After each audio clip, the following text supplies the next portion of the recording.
تو کچھ لوگوں کو شوق ہوتا، بادشاہ کو سلطان جہاں یا عرب کے کچھ حصوں کا بادشاہ تھا، شوق بڑا تھا لوگوں کو کھلانے پلانے کا، بڑا شوقین تھا، بڑا بانٹتا تھا، اور کئی دفعہ معاذ اللہ اس پر فخر بھی کرتا تھا جو نہیں کرتا، تکبر سے بھی کہتا تھا بڑی جائیدادیں آؤ جس نے لینا ہے، تکبر بھی کرتا تھا معاذ اللہ جو نہیں کرنا چاہیے تھا۔ ایک دن جامع مسجد کے باہر کھڑے ہو کے بانٹنے لگا، کوئی فقیر آیا تو ایک مٹھی بھر کے اشرفیاں دے دی، کسی کو سونا دے دیا، کسی کو چاندی دے دی۔ ایک درویش بابا جی کونے میں بیٹھے ہوئے، اسی کسی دے کچھ بھی نہیں لگ دے، کوئی ضرورت نہیں، کونے میں بیٹھے۔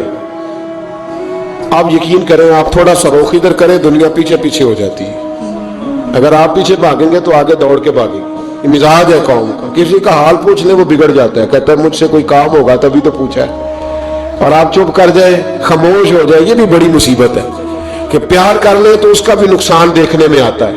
کہتے ہیں پتہ نہیں میرے اندر کیا لالچ ہے، کیا خوبی ہے جس وجہ سے مجھ سے اتنی محبت ہو رہی ہے۔ وہ بابا جی کونے میں توجہ ہی نہیں کی، جب توجہ نہ کی تو سلطان کی توجہ خود بخود ہو گئی۔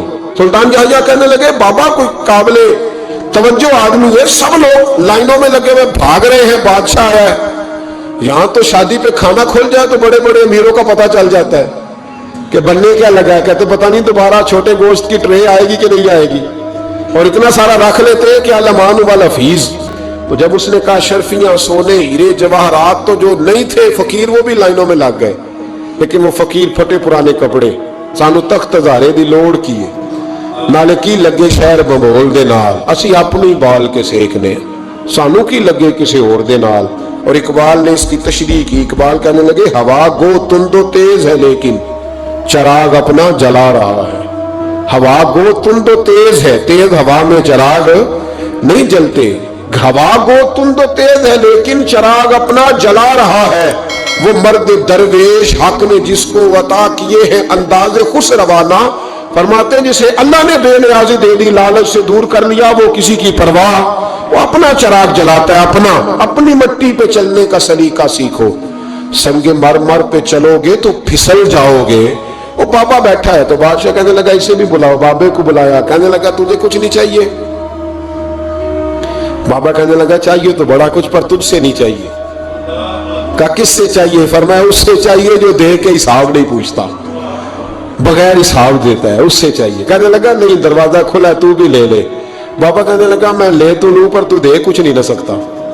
بادشاہ کو غصہ آیا، اکڑ تھی، تکبر تھا، کہنے لگا تو کیوں نہیں میں دے سکتا، تو سوال کر۔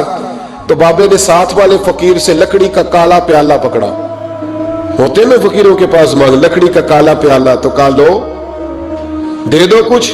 اس نے فوری طور پر سونے کی اشرفیاں مٹھی بھری اور لکڑی کے پیالے میں ڈالی۔ اب جب پیالے میں ڈالی تو کڑ کڑ کی آواز تو آئی، پر پتہ نہیں وہ کدھر گئی ساری اشرفیاں۔